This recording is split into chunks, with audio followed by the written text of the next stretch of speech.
Selamat pagi, salam sejahtera, Assalamualaikum warahmatullahi wabarakatuh. Om Swastiastu, Namo Buddhaya, salam kebajikan, salve dan salam sehat. Baik, kita jumpa kembali pada mata kuliah metodologi penelitian dan saat ini kita masuk dalam pertemuan yang kelima.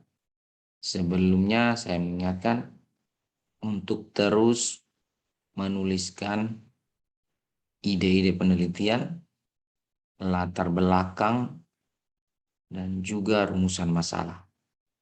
Dan kali ini kita akan membahas yang terkait dengan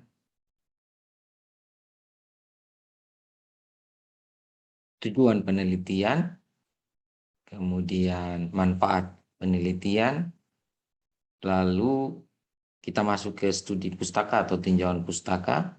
Di dalamnya juga kita akan bicara terkait dengan bagaimana mengutip, merujuk, atau cara parafrase, dan di bagian akhir ada aplikasi-aplikasi online terkait dengan kepustakaan. Baik, saya berharap jika ada hal yang masih atau belum dipahami dan masih mengganjal, silakan tinggalkan komentar di kolom komentar dan juga di live chat yang ada. Baik, walaupun pertemuan kita hari ini melalui media seperti ini, saya berharap kemanfaatan dan juga teori serta apa yang saya sampaikan dapat dipahami dan dimengerti. Mohon disimak baik-baik.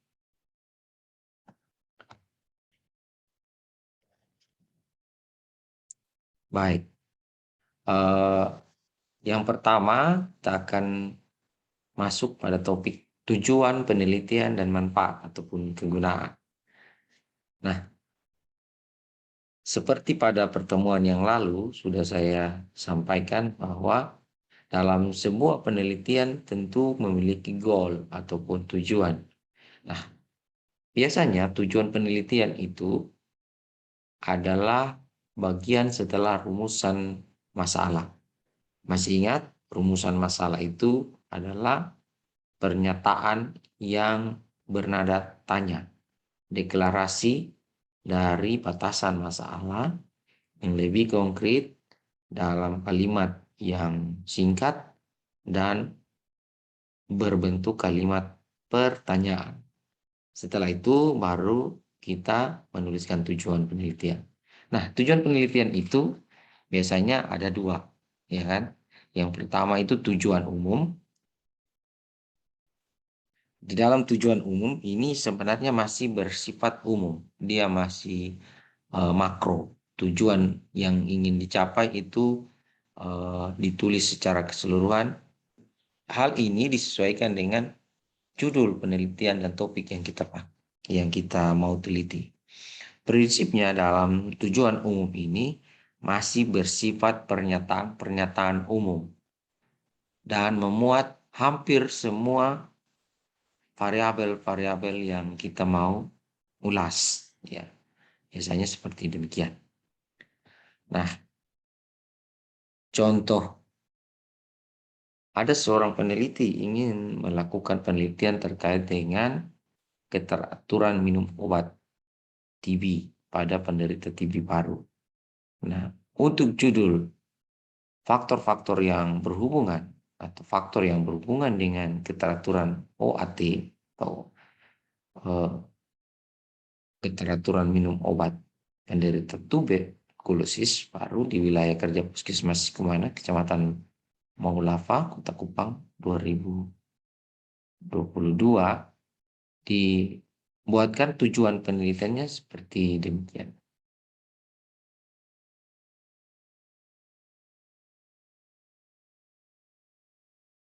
Tujuan penelitiannya mungkin akan seperti demikian, ya. Dipahami baik-baik ini dan dilihat tujuan penelitian, tujuan umum untuk mengetahui faktor-faktor yang berhubungan dengan keteraturan minum obat penderita TB paru. di Puskesmas Kumara, Kecamatan Maulapa, Kota Kupang, tahun 2022. Dan di sini coba teman-teman ada diperhatikan, ini sangat umum, masih bersifat umum dan makro, dan sama dengan judul yang tadi. Ya. Dan faktor-faktor apa yang berhubungan itu belum diulas di sini. Ya. Masih sangat umum. Variabel-variabel penelitian itu dibungkus dengan kata faktor-faktor. Ya. Oke. Dia masih disebutkan secara umum begitu, tidak dirinci, tidak didetailkan begitu. Prinsipnya tujuan umum ini bisa jadi menjadi tujuan khusus jika tujuan penelitian itu memang hanya satu. Tapi kalau kita lihat struktur judul penelitian ini, berarti ada banyak variabel, ada banyak hal-hal yang ingin diulas yang berhubungan dengan keteraturan minum obat pada penderita TB. Jadi prinsip di situ. Tujuan penelitian ada dua, tujuan umum dan tujuan khusus.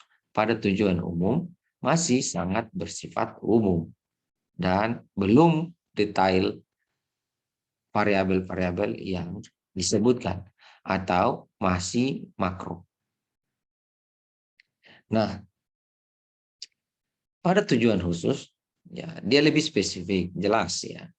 Merupakan penjabaran dari penelitian yang secara umum disebutkan pada tujuan umum. Dan dia lebih operasional. Ya.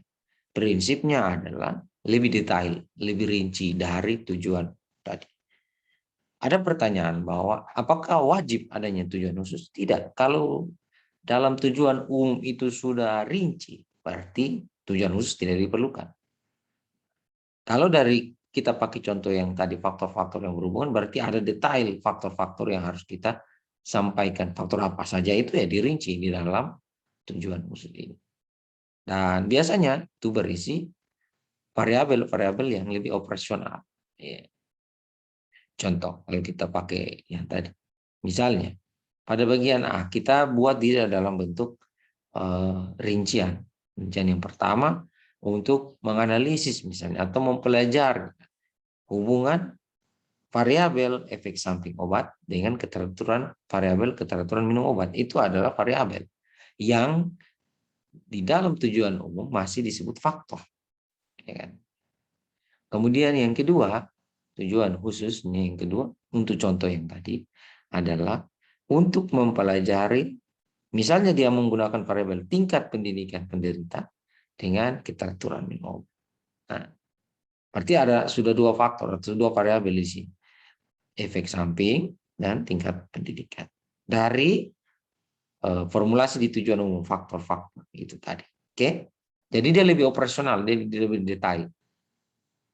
Bisa dipahami ini ya. Nah,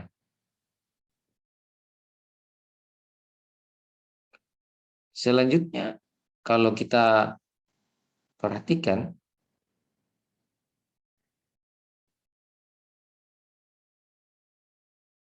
rincian berikutnya untuk mempelajari hubungan antara peran PMO. Nah, di sini kita perhatikan variabel peran PMO dengan keteraturan minum obat. Ya. Dan kemudian variabel berikutnya adalah mempelajari hubungan antara dukungan keluarga. Nah, di sini ada lagi peran keluarga atau dukungan keluarga menjadi satu variabel. Ya. Kalau kita lihat tadi berarti sudah ada 4 yang ingin dicapai dari tujuan umum yang ada tadi. Ditambah lagi hubungan antara tingkat pengetahuan. Ya. Jadi jelas. Nah, itu untuk tujuan umum dan tujuan khusus. Lalu ada yang mungkin bertanya, Pak kalau tujuan saya itu banyak tidak apa-apa. Ya, banyak atau tidaknya itu tergantung dari variabel yang kita mau ulas, atau mau teliti.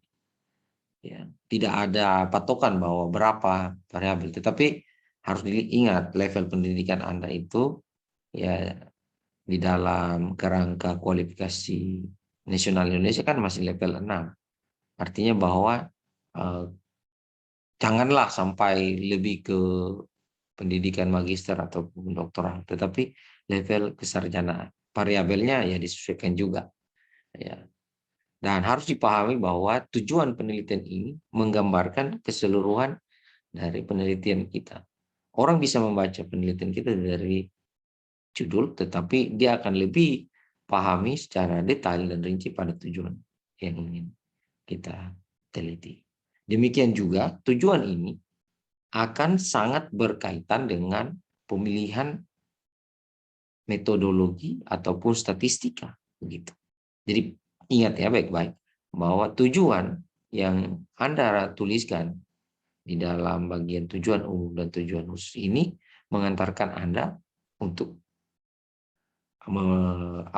memandu untuk metodologi, mau ke ranah kuantitatif atau kualitatif.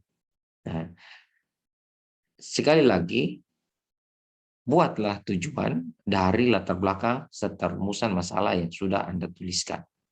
Ya, walaupun mungkin masih tertatih-tatih, tetapi kalau tidak dimuat, dia dibuat dari sekarang, saya yakin akan susah pada akhirnya.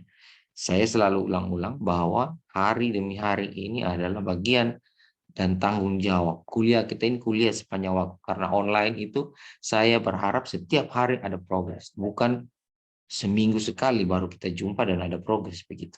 Kuliah kita ini online, manfaatkan setiap hari momen waktu untuk menulis atau melaporkan apa yang menjadi progres dari rencana penelitian ataupun TOR serta proposal penelitian. Pada minggu yang lalu saya sudah meminta Anda menuliskan topik, Anda menuliskan latar belakang. Di dalam latar belakang itu juga dirujuk teori, fakta, opini, serta upaya-upaya yang sudah terjadi dengan konstruksi pemikiran secara secara ilmiah begitu. Ada konteks piramida terbalik di sana dan juga menggunakan pendekatan-pendekatan secara dari hal umum ke hal yang khusus secara deduksi gitu. Baik, kita pindah kepada manfaat penelitian. Nah, penelitian tentu harus bermanfaat. Nah, di dalam topik manfaat penelitian ini, kita juga harus pahami ya, apa sebenarnya manfaat itu bagi peneliti dalam kerangka pencarian atau spesifikasi keilmuan. Nah, dalam hal ini peneliti mendapatkan apa dari penelitian dia begitu. Harus diuraikan di situ. Dan untuk lebih lebih rigid dan lebih detailnya silakan merujuk kepada panduan penulisan. Biasanya di dalam panduan penulisan ada hal-hal yang wajib dituliskan dalam manfaat. Ya, yang paling umum adalah bagi peneliti. Ya, misalnya untuk menambah wawasan, menambah pengetahuan, kemudian mengembangkan spesifikasi minat terkait dengan misalnya kalau yang judul tadi digunakan terkait dengan faktor-faktor pengetahuan dan keteraturan minum obat penderita TB parah. Nah, bisa juga dilengkapi dengan manfaat untuk instansi terkait. Ya, itu akan lebih dipahami jika nantinya pada akhir dari penelitian ini. Tetapi kita sudah bisa menduga manfaat instansi itu dalam bentuk apa dari asumsi-asumsi yang mendasari kita penelitian. Jadi karena instansi tentu harus mendapatkan manfaat begitu. Ya, instansi terkait ini terkait dengan lokasi misalnya, ya kan, atau kantor-kantor yang kita kunjungi, kita ambil atau kita koleksi data. Misalnya. Kemudian juga manfaat bagi peneliti lain harusnya disebutkan. Ya, peneliti lain dapat apa dari penelitian kita. Di dalam manfaat itu harus kita jelaskan atau kita uraikan seringkas-ringkas mungkin. Ya, artinya bahwa harus bisa kita buat dalam bentuk kalimat yang menunjukkan ada manfaat bagi peneliti lain. Kemudian manfaat bagi masyarakat, ya secara umum juga kadang-kadang ini tidak disadari, tetapi Ingat bahwa aspek kesehatan masyarakat, aspek public health itu ada pada masyarakat, kan seperti itu. Jadi harus diuraikan juga. Nah, yang berikutnya ingin saya tambahkan, penulisan tujuan, baik itu tujuan umum dan tujuan khusus, sebenarnya harus sinkron dengan simpulan pada akhir. Ya, walaupun Anda belum penelitian, tetapi harus diingat dari awal bahwa tujuan ini harus sinkron dengan simpulan nanti. Kalau tujuan kita 3, berarti simpulan juga kita 3. Jangan tujuan kita 2, tetapi simpulan kita 10. Atau tujuan kita 10, tapi simpulan kita 2. Ya, karena tujuan penelitian harus tergambar dari simpulan. Ya. Panjang pendeknya simpulan itu tergambar dari tujuan kita. Ya kan? Penelitian itu harus bertujuan dan ada simpulannya. Simpulan itu menjawab daripada tujuan. Begitu juga dengan manfaat tadi. Dia harus relate, sinkron dengan saran yang kita berikan. Jangan sampai saran dan rekomendasi itu tidak sesuai dengan apa yang ada dalam tujuan penelitian dan simpulan. Begitu. Lain yang kita teliti, lain yang kita sampaikan atau kita berikan rekomendasi. Tujuan dan manfaat harus selaras. Ya. Saya kira untuk bahasan tujuan dan manfaat cukup ringkas seperti demikian. Sekali lagi kalau ada yang mau bertanya, tinggalkan komentar. Ya, supaya saya bisa memberikan juga penilaian dalam hal proses begitu. Tidak hanya penilaian dalam hal ujian gitu, tetapi dalam proses diskusi. Dan saya lebih menghargai itu sebenarnya.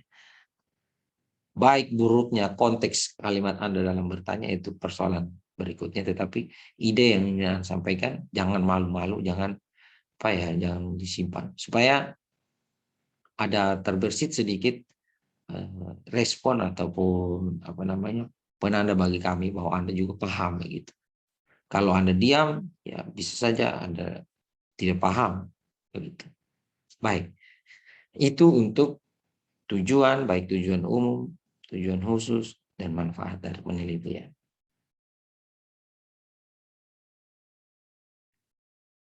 Baik, kita selanjutnya kita pindah ke pokok bahasan yang berikutnya dalam pertemuan kita kali ini, yaitu yang terkait dengan tinjauan pustaka. Ya, kepustakaan atau tinjauan pustaka. Nah, di dalam proposal penelitian tinjauan pustaka itu ada biasanya dituliskan pada bab kedua. Ya, sekali lagi mohon hubungi prodi atau koordinator-koordinator peminatan, ketua-ketua kelas ataupun ya BM juga bisa dimintai panduan penulisan skripsi, proposal di fakultas. Ya, ini supaya Anda lebih teratur begitu. Menulis latar belakang itu kan ada poin-poin yang harus ditaati sesuai dengan panduan. Baik, kita masuk pada bagian tinjauan pustaka. Sebenarnya dari kata tinjauan kita sudah mengerti tinjauan berarti kita meninjau, kita melihat, kita mengamati atau kita merujuk. Ya. Meninjau, merujuk, mengkaji referensi atau pustaka. Kajian dan tinjauan pustaka atau TP biasanya kita singkat TP. Sebenarnya memiliki arti sebagai review of related literatur. Berarti semua literatur, semua referensi yang terkait atau relate dengan topik terkait dengan variabel penelitian kita. Kita akan review atau kita lihat, kita kaji. Tidak semua referensi yang begini banyak itu kita harus pakai. Yang hanya terkait, hanya relate dengan penelitian kita. Aspek metodologi jangan terlalu banyak karena buku-buku metodologi itu ya pada prinsipnya mirip-mirip. Jangan sampai itu yang lebih banyak daripada referensi terkait dengan variabel penelitian kita. Makanya pada bimbingan-bimbingan saya itu selalu saya awali coba ya walaupun terbatas ataupun tertatih-tatih bikin atau buatlah critical review jurnal-jurnal yang terkait dengan topik atau judul. Dari situ ya sebenarnya tinjauan pustaka akan semakin mudah begitu, karena kita akan bisa menangkap maksud dari artikel yang terview itu terkait dengan apa namanya, teori, terkait dengan variabel, terkait dengan permasalahan yang diangkat. TP atau tinjauan pustaka, ya dari tadi saya upayakan sebenarnya dia menyajikan referensi yang terkait dengan atau relevan dengan variabel kita. TP memprioritaskan referensi yang update, bukan yang tua atau old begitu. Ya, maksudnya bagaimana? Karena penelitian kita ini kan selalu menggugah dan juga menggugat begitu, menggugah dan menggugat. Menggugah itu membuat orang menarik begitu, tertarik begitu dengan apa yang kita sampaikan. Dan juga bisa jadi dia mencoba menggugat klaim yang sudah ada. Maka kalau referensinya lama, berarti sepertinya kita mengulang hal yang sudah lampau. Update itu perlu, ya. Referensi harus update. Catatan pada referensi-referensi yang old atau tua itu dibolehkan, akan tetapi harus diingat pustaka-pustaka atau referensi-referensi tua itu harus dari topik atau ilmu-ilmu dasar, ya, yang sampai dengan detik ini belum ada bantahan teorinya, belum ada bantahan eh, apa namanya terkait dengan ilmu itu. Tidak apa-apa, pakai teori-teori atau pustaka lama. Tapi kalau hanya informasi terkait dengan prevalensi, terkait dengan insidensi, frekuensi, itu harus update. Ya. Tapi kalau yang terkait dengan teori dasar atau ilmu-ilmu murni dasar, itu boleh pakai pustaka lama asal primer. Ya. Oke. Hindari juga penggunaan yang bertingkat. Ya. Kalau memang tidak bisa dihindari, jangan terlalu banyak kutipan-kutipan yang bertingkat. Nanti kita lihat operasionalnya sebentar. TP atau tinjauan pustaka tidak disadur dari pustaka ilmiah populer seperti koran, harian, surat kabar, majalah yang cetak ataupun online. Pertanyaan mendasar, Pak, saya kira itu penting karena itu biasanya mengungkapkan fakta. Nah, perbedaan karya ilmiah populer yang tidak cocok dengan penulisan pustaka ini ada pada kemampuan jurnalis meramu berita itu, walaupun faktanya sama, tapi dia meramu untuk mengejar apa namanya pembaca. Nah, itu tidak sama dengan apa namanya seorang peneliti untuk melihat kedalaman eh, variabel atau masalah yang diungkap. Dan dalam panduan kita juga populer ilmiah ini tidak dianjurkan. Ya, kalau hanya sekedar bacaan boleh, tapi kita harus menggali melalui referensi-referensi ilmiah lainnya. Ya, populer ilmiah cukup menjadi bahan bacaan dan menjadi konsumsi publik untuk dipahami secara bersama, bukan untuk menjadi acuan atau dituliskan di dalam daftar pustaka atau tinjauan pustaka. Tinjauan pustaka sekali lagi akan menjadi dasar dalam kita membahas hasil temuan kita nantinya. Ya, garis bawah ini ya, bahwa tinjauan pustaka harus kita buat baik-baik karena ini akan membantu kita dalam membahas hasil temuan riset kita. Ya, per variabel. Jangan dilupakan per variabel itu di dalam tinjauan pustaka harus jelas. Ya. Tetapi bukan berarti juga bahwa tinjauan pustaka itu adalah parade dari referensi. Bab 1, bab 2, paragraf 1 itu adalah referensi A misalnya. Paragraf 2 referensi B, paragraf 3 referensi C, paragraf 4 referensi D. Tidak seperti itu juga. Ya, harus dipahami. Berarti kalau seperti itu bahwa tinjauan pustaka jadinya hanya copy paste referensi yang lain. Harus kita alih bentuk kalimatnya, harus kita parafrase di dalamnya. Atau untuk menghindari plagiarisme ya kita buat strukturnya menjadi lebih apa namanya bisa dipahami walaupun konteksnya sama begitu atau substansinya sama. Oke. Apa manfaat dari TP atau tinjauan pustaka? Yang pertama, sebenarnya kita bisa melihat sejarah permasalahan. Ya, tadi saya awali dengan konsep deduksi, mulai dari hal-hal yang umum ke hal-hal yang khusus, mulai dari skop misalnya yang global masuk ke wilayah ataupun daerah regional dan seterusnya, mulai dari apa namanya fakta-fakta yang mengungkap adanya masalah dan juga bagaimana runtutan peristiwa yang sebelumnya dan sekarang. Jadi bisa melihat permasalahan secara detail dengan tinjauan pustaka ini membantu kita. Kemudian tinjauan pustaka sebagai alat bantu pemilihan prosedur dan metode penelitian. Metode penelitian itu kan mendasari juga dari variabel-variabel yang kita pakai di dalam tinjauan pustaka. Ya, kalau kita apa kaitkan lagi dengan tujuan tadi, berarti tujuan itu kan akan mendaftarkan, mengidentifikasi variabel-variabel yang termuat di dalam tinjauan pustaka. Begitu. Yang berikutnya adalah manfaat dari eh, tinjauan pustaka, ya, yaitu kita lebih memahami landasan teori yang kita mau pakai, begitu, yang relevan tentunya dengan topik yang kita angkat. Ya. Dengan tinjauan pustaka, landasan teori itu kita lebih perdalam gitu. Pada latar belakang itu kan kita biasanya hanya menyebutkan teori dasar misalnya atau teori yang kita rujuk. Tetapi di dalam tinjauan pustaka kita lebih memahami secara lebih dalam gitu. Dan yang berikutnya, tinjauan pustaka mampu mengungkapkan kelebihan dan kekurangan peneliti-peneliti terdahulu atau peneliti-peneliti sebelumnya. Ya,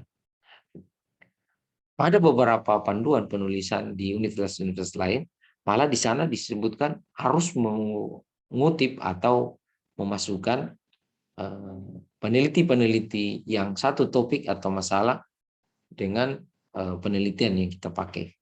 Kita lihat di sana variabelnya, kita lihat kelebihan dan kekurangannya. Nah, itu manfaat dari tinjauan pustaka. Kemudian, tinjauan pustaka bermanfaat menunjang rumusan masalah di bab 1. Ya kan?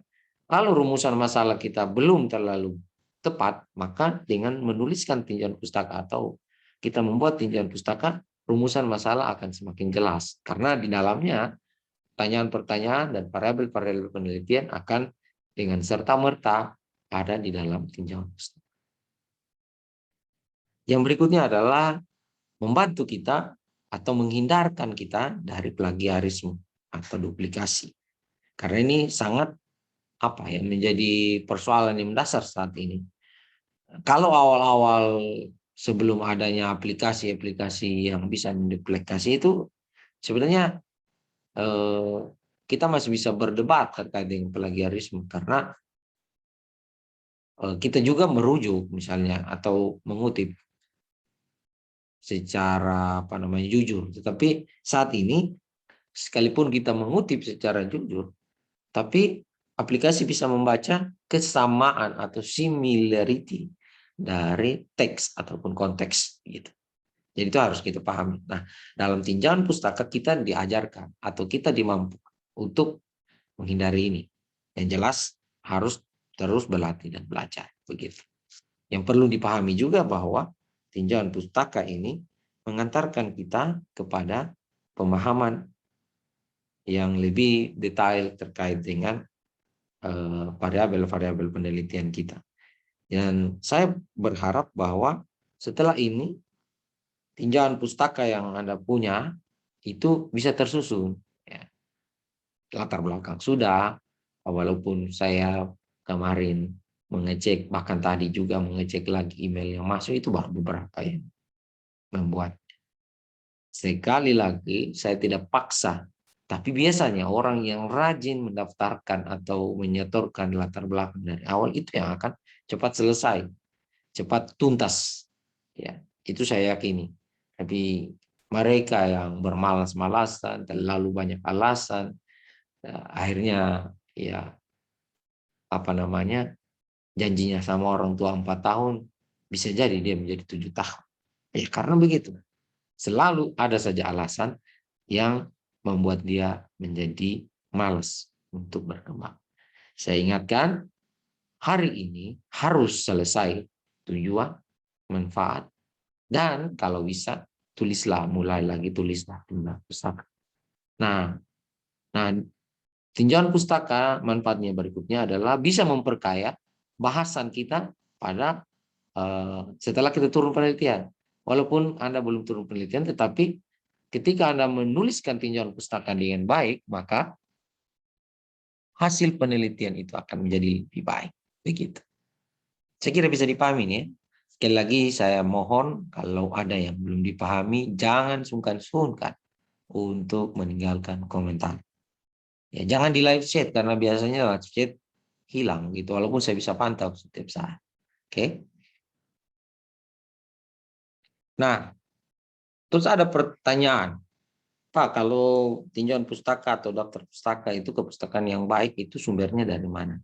Saya kira sudah barang atau bukan rahasia, sudah menjadi apa konsumsi publik ya ini. Perpustakaan itu atau ruang baca itu wajib. Ya, dulu sebelum pandemi itu malah saya mewajibkan setiap bimbingan saya itu ada daftar atau kartu perpustakaan yang aktif, bukan hanya daftar tapi tidak aktif. Dia harus menunjukkan minimal ya, misalnya 5 kali pinjam buku, minimal 5 kali baca jurnal itu oleh para apa namanya petugas perpustakaan ya dulu. Tapi sekarang kan ya mungkin kita terbatas oleh pandemi misalnya. Saya berharap Anda bisa menarik apa manfaat dari apa yang saya sebutkan tadi. Anda harus rajin, harus bisa menunjukkan apa namanya kepada kami bahwa Anda juga rajin mengunjungi perpustakaan. Ya, mungkin dengan mendaftarkan referensi-referensi atau resume dari referensi-referensi sudah Anda baca. Kemudian ada indeks. Ya, kemudian ada review.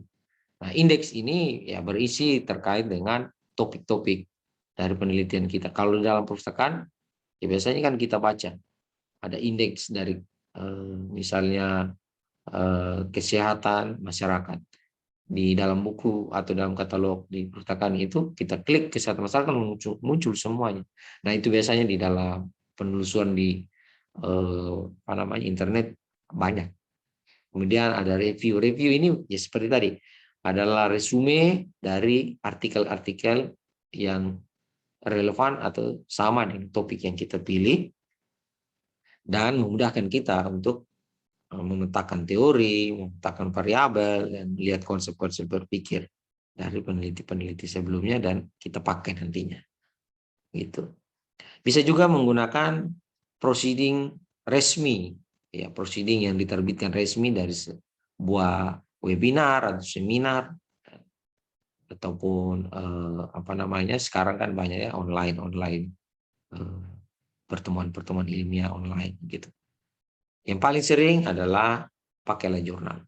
Ya, kenapa jurnal? Karena ini adalah ringkasan penelitian yang up to date dan juga sekarang bisa diakses secara internasional, ya kan? Walaupun misalnya Anda tidak bisa mendapatkan jurnal online, silakan menggunakan jurnal-jurnal yang terkait dengan apa, tapi terakreditasi misalnya begitu. Ya, kemudian buku-buku. Kenapa buku? Ini penting karena buku-buku referensi ini kan menunjang ya bukan buku sembarang buku ini ya. Ini biasanya yang dipakai adalah buku referensi terkait dengan variabel atau topik ini. Lalu laporan-laporan riset. Laporan-laporan riset ini biasanya ada di dalam perpustakaan atau di dalam ruang baca. Ya, dia bukan buku referensi tapi laporan riset. Pasti yang kita mau di sini adalah laporan riset yang terpercaya dan juga hasil penelitiannya bagus dan terkait dengan kita punya penelitian. Sumber-sumber pustaka lainnya juga adalah regulasi-regulasi dari pemerintah regulasi-regulasi yang mendukung, atau dari badan-badan dunia yang punya otoritas misalnya gitu. Kalau sumber data misalnya BPS, misalnya kalau regulasi terkait adalah peraturan-peraturan, undang-undang, ataupun pedoman-pedoman teknis dari kementerian. Dan yang jelas adalah itu adalah hal-hal yang diterbitkan secara resmi dan diakui. Dan saya kira banyak lagi sumber-sumber pustaka yang bisa dipakai. Kita masuk kepada pokok bahasan berikutnya adalah bagaimana ketika kita menuliskan rujukan di dalam tinjauan pustaka itu kan saya bilang bukan parade atau copy paste referensi. Tapi kita juga diminta untuk melakukan misalnya parafrase atau kutip tidak langsung, ya kan seperti itu. Nah, dalam daftar pustaka, ya, ini berkaitan juga dengan tinjauan pustaka. Kita kenal ada beberapa metode, ya, baik dalam batang tubuhnya atau di dalam susunan kepustakaan, ya kan, di dalam teks atau di dalam daftar pustaka di bagian akhir. Nah, rujukan-rujukan cara penulisannya yang kalau tidak saya salah ingat di dalam panduan penulisan kita di fakultas kita itu masih menggunakan konsep American Psychological Association atau apa style. Silakan ya dicek kembali dilihat panduan penulisan itu dan dirujuk atau dipedomani.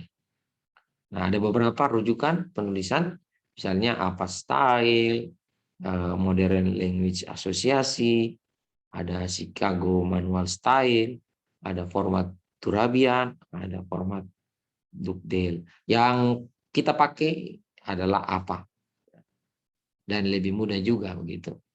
Walaupun di dalam rujukan-rujukan atau jurnal-jurnal lain ada juga yang lain, ya kan? Tapi kita sepakat, tolong dikoreksi kalau keliru. Bagaimana itu nanti belajar.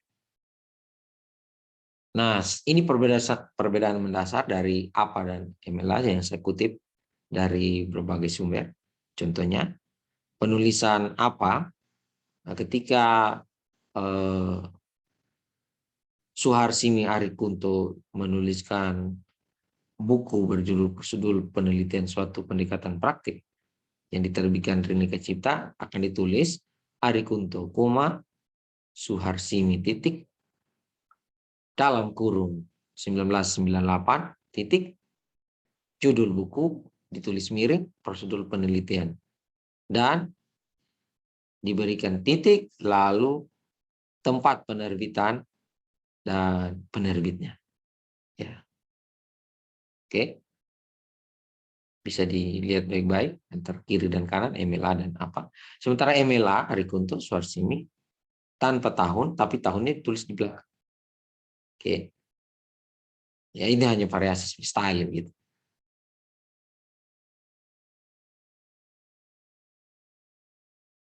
Bisa ya dilihat. Kalau buku-buku terjemahan ya bisa seperti ini kalau di MLA dan apa. Yang jelas bahwa yang paling mendasar sebenarnya pada peneletakan tahun terbit. Ya, yang lain-lain itu menyesuaikan. Oke. Nanti ada yang tanya, mana yang lebih baik? MLA dan apa? Itu bukan pertanyaan, itu hanya style sebenarnya. Saya tidak bisa menjawab mana yang lebih baik. Itu kalau dalam jurnal-jurnal, misalnya Anda mau submit penelitian Anda kan harus taat pada aturan jurnal tersebut. Nah, kita untuk FKM menggunakan apa? Tidak. FKM tidak mengatakan MLA tidak baik begitu. Tapi ya untuk keseragaman saja sebenarnya. Unsur-unsurnya sudah terwakili. MLA juga pun kalau dipakai kan unsur-unsurnya sudah terwakili. Penghargaan kepada penulis dan sesuai dengan sistematika, ada nama, ada judul, ada penerbit dan kota.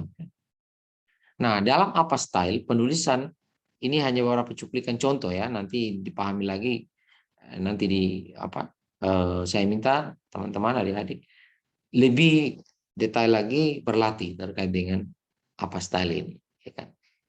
Penulisan karya tulis dalam format apa style itu pada umumnya digunakan untuk mensitasi sumber-sumber referensi dalam bidang-bidang ilmu sosial. Ya, karena memang ini psikologi yang asosiasi psikologi yang buat, dia lebih ke ranah sosial. Pedoman yang berlaku saat ini, mohon saya dikoreksi kalau ada kekurangan, itu revisi ke-6 dari Apostille. Ya, di dalam penulisannya ada dua bagian utama, yaitu ketika mengutip dalam teks atau inteks citasi dan dalam bibliograf atau daftar pustaka, list of reference yang bagian bawah atau bagian terakhir dari sebuah penelitian. Ya, jadi ada dua, mengutip dalam teks atau batang teks, tubuh teks, dan ada list of reference. Baik. Nah, citasi untuk di dalam teks, naskah atau inteks citasi mengarahkan pembaca untuk menemukan informasi utuh. Ya, untuk menemukan informasi utuh dari sumber kutipan di dalam daftar pustaka di bagian akhir yang digunakan oleh penulis. Ya, jadi antara in-text dengan list of reference itu kan harus sama. Jangan sampai ada di in-text, di list of reference tidak ada, atau di list reference ada, tapi kita cari di in-text citasinya tidak ada. Nah, itu kadang-kadang menjadi hambatan dalam sebuah sidang atau ujian misalnya. Karena yang mungkin kita abai. Sekarang banyak aplikasi referensi yang bisa kita pakai supaya menghindari seperti demikian. Walaupun sebenarnya saya juga lebih lebih respect kalau Anda tidak menggunakan aplikasi itu supaya Anda lebih tahu, lebih cermat. Tapi karena untuk untuk efisiensi waktu, ya silakan menggunakan aplikasi kalau Anda mampu. Nah, dalam list of reference mengarahkan pembaca untuk menemukan informasi daftar pustaka secara utuh tentang seluruh informasi yang dipakai atau yang kita pakai. List of reference ini berada pada halaman terakhir dari karya tulis, seperti yang saya sudah sampaikan tadi. Yang aturannya Apostille itu kan menurut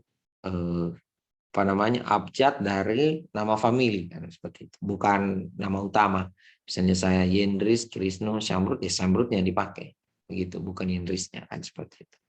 Dalam list of referensi tanpa penomoran. Nah, berbeda lagi dalam jurnal, itu nanti kita bahas tersendiri. Dalam jurnal dia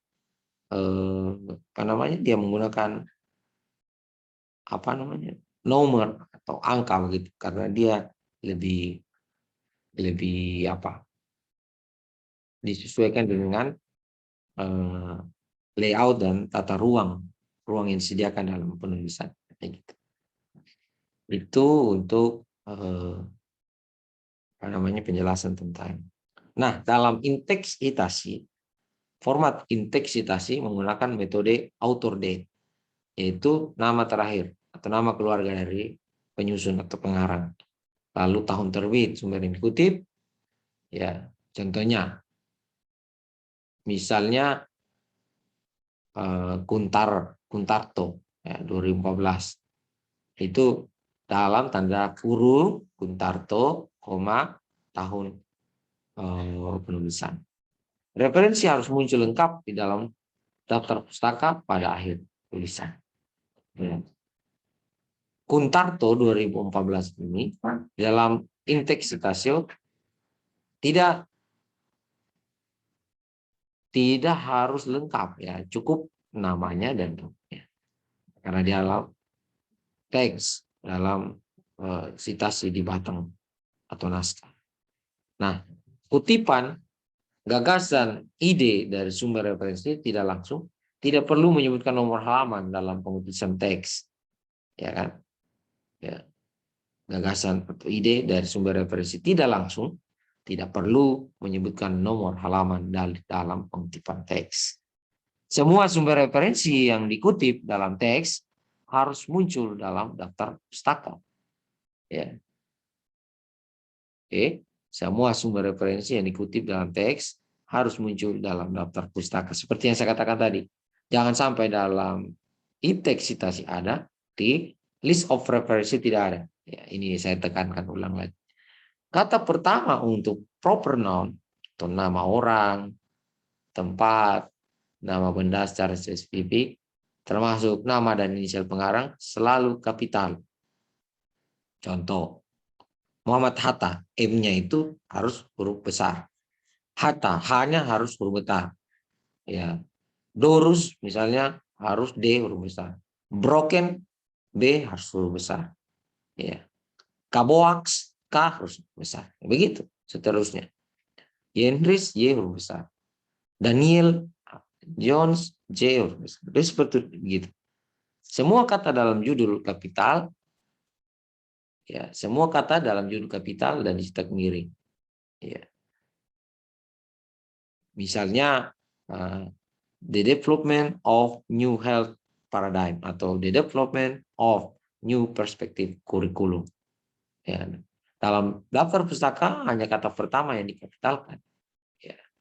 The development of new health paradigm atau the development of new perspective curriculum. Huruf T, huruf D, huruf N, huruf P. Pak, kenapa of tidak dibuat dalam huruf besar huruf O-nya? Ingat, itu bukan kata. Dia hanya kata sambung begitu, bukan kata yang wajib untuk dihuruf besarkan begitu. Ya, seperti kalau bahasa Indonesia yang di itu tidak harus huruf besar. Ya. Oke. Ke, dari, itu harus huruf kecil, tidak boleh. Ya sama dengan O. Nah, begitu. Oke. Semua judul karya jenis buku, dokumentasi, album, film dicetak miring. Ya, contoh, the development of new health paradigm atau the development of new curriculum misalnya. Itu harus ditulis di dalam bahasa, ditulis dalam dicetak miring ini. Ya, ya,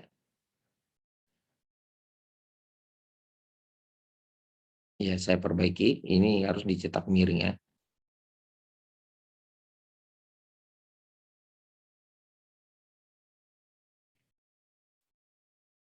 Oke, baik. Nah, semua judul karya artikel diberi tanda kutip. Tanda kutip. Ya. Apos, quote, unquote, tanda kutip. Contoh, pengembangan pengetahuan dasar kesehatan pada kader posyandu di Desa X misalnya. Itu tanda petiknya harus. Kutipan singkat terdiri dari nama pengarang, tahun terbit, dan nomor halaman yang didahului oleh tanda H untuk bahasa Indonesia. Dan untuk bahasa Inggris biasanya ditulis P atau PP. Kutipan panjang lebih dari 40 kata, maka tanda kutip tidak diperlukan. Menuliskan kutipan dimulai dari baris baru dengan indensi 1 cm dari margin kiri. Yaitu dalam tempat yang sama pada paragraf baru, margin kanan tidak perlu menjorok ke dalam. Dan harus dipahami juga bahwa aturan penulisan ini merujuk kepada panduan penulisan yang ada. Dan harus kembali lagi kepada panduan yang ada. Baik dari margin kiri, margin atas, margin kanan, dan margin bawah. Tolong dipahami betul-betul sesuai dengan panduan yang ada. Lalu, ini juga yang penting adalah parafrase atau ringkasan sebuah ide dan gagasan dari suatu karya tulis hanya diperlukan rujukan nama pengarang dan tahun terbit. Untuk style, apa style itu memberikan nomor halaman. Ya. Yaitu hanya ya apa namanya? Saran dari apa style. Contoh, kalau sebuah karya dengan 2 penulis. Penelitian Kuntoro dan Basuki tahun 2020 menyimpulkan titik. Nah, itu. Atau titik penelitian tentang kemampuan hidup sehat masyarakat menyimpulkan dalam kurung penulisnya Kuntoro Basuki, 2020. Balas kurung titik. Ini harus dipahami ya. Jangan sampai Anda menuliskan penelitian Kuntoro dan Basuki 2020, koma atau titik. Tidak, harus dipahami baik-baik. Di situ tidak ada titik, tidak ada koma, langsung menyimpulkan bahwa, atau penelitian tentang kemampuan hidup masyarakat menyimpulkan titik-titik di ujungnya itu ada nama penulis Kuntoro dan Basuki 2020, tanda tutup kurung dan titik. Ini kadang-kadang saling kali keliru. Ya. Untuk 3 sampai 5 penulis, misalnya Kernis, Cornell, Sand, Berry, and Harlow, ya ditulis semuanya. Ya.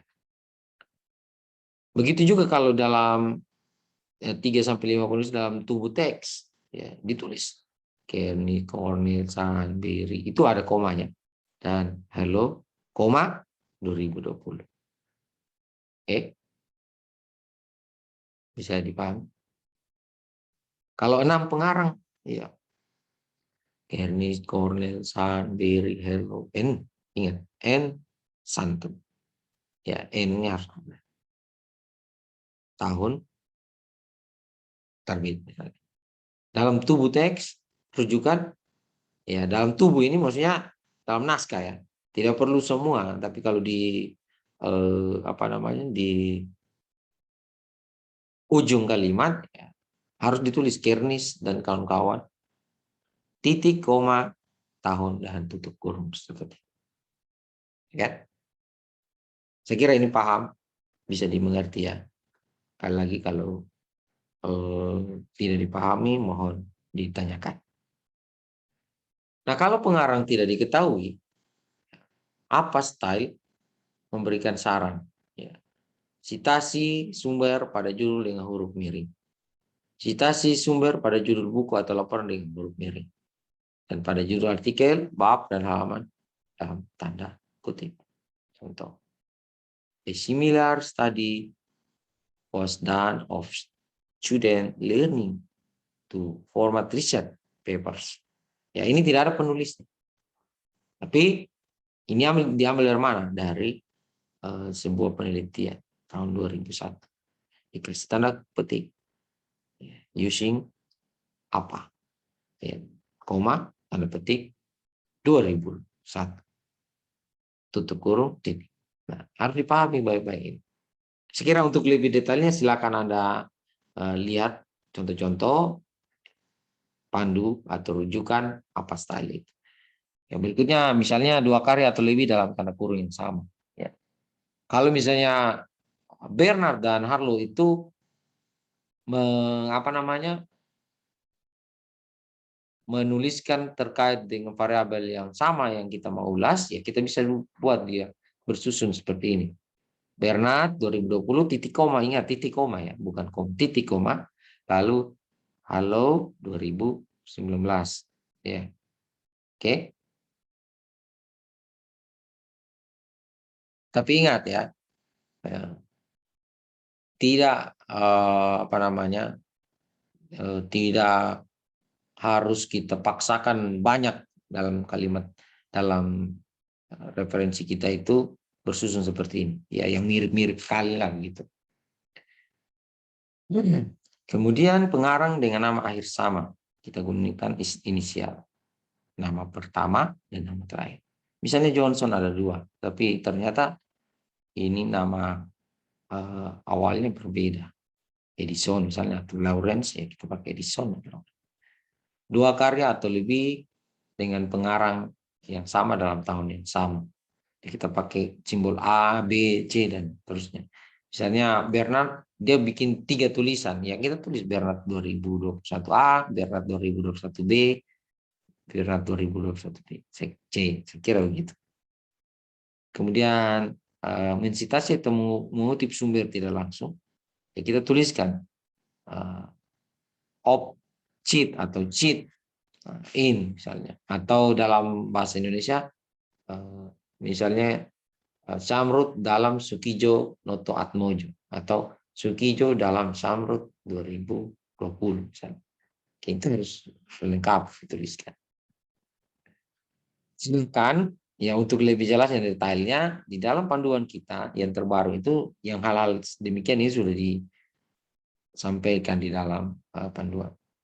Ya, dan semua yang ada yang saya ungkapkan tadi itu saya menggunakannya dari rujukan ini, apa style guide to electronic reference dan publication manual of the American Psychological Association. Nah, ini 3 hal penting panduan penulisan di fakultas, silakan rujuk dan juga kedua referensi ini. Baik, secara teknis hal-hal yang perlu penulis lakukan dalam menulis karya ilmiah atau karya tulis, apabila kutipannya secara langsung, teks yang dikutip tidak boleh diubah sedikit pun. Ya, meskipun itu hanya satu kata atau bahkan tanda baca. Jika ada bagian kutipan yang ditinggalkan oleh penulis karena dianggap kurang penting, maka biasanya dibuatlah tanda 3 titik yang berspasi. Ya.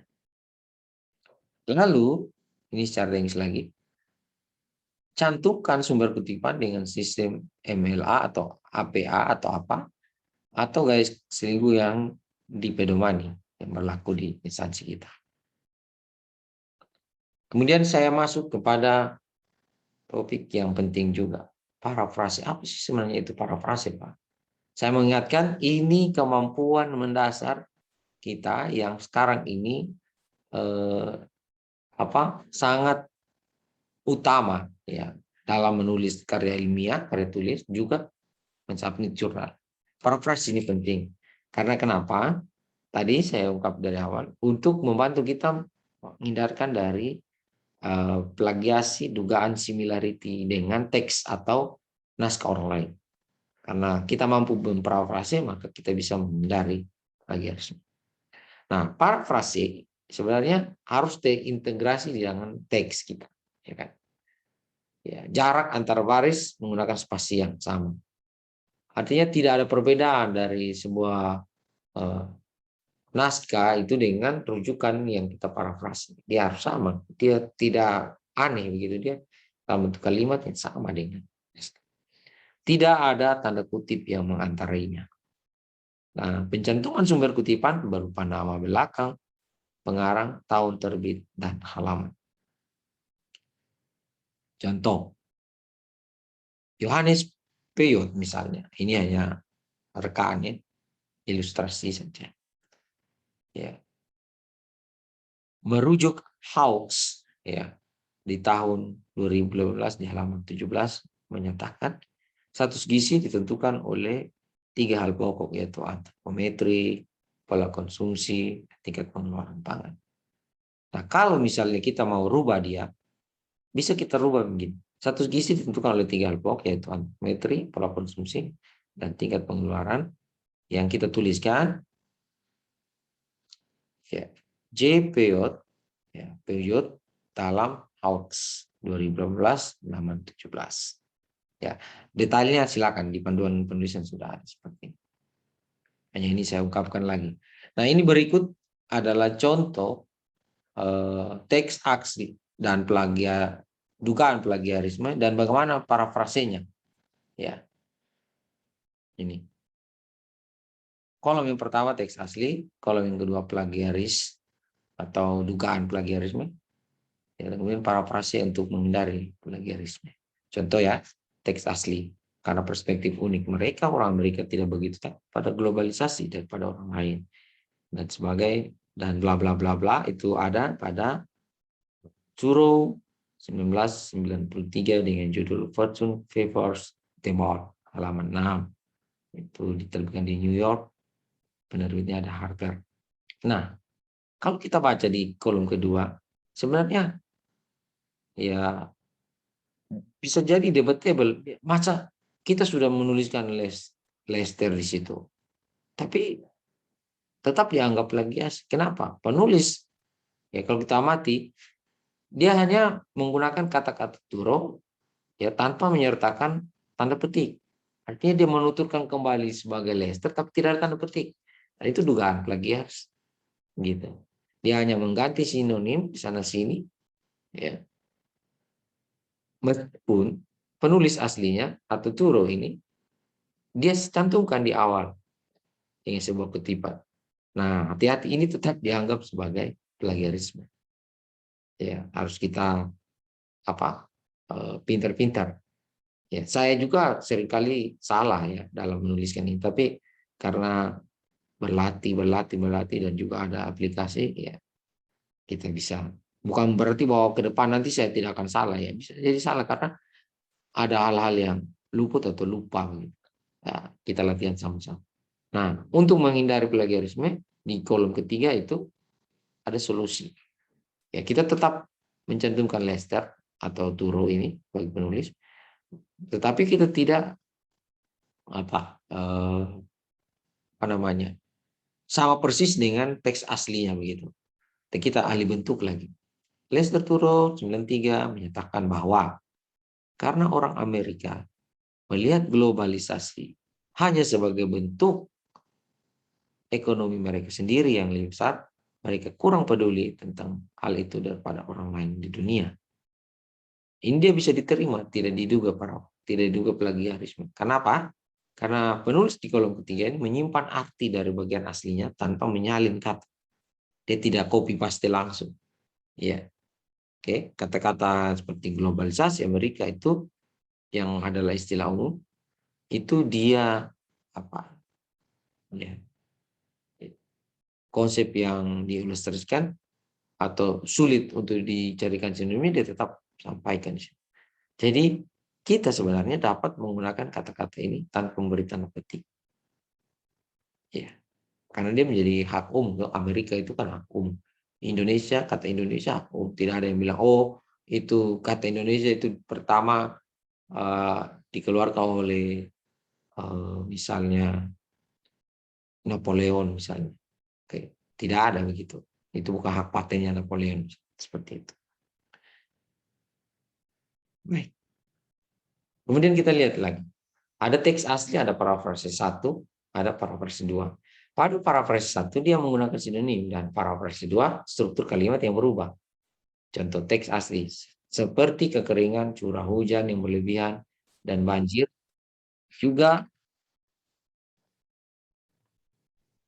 ya berlebihan dan banjir dapat menyebabkan epidemi penyakit menular yang ditularkan melalui air. Dalam hal ini karena sanitasi yang buruk akibat limpasan dari saluran pembuangan limbah yang berlebihan atau kontaminasi air oleh ternak. Ini ditulis oleh Schumann pada 25 Maret 2010.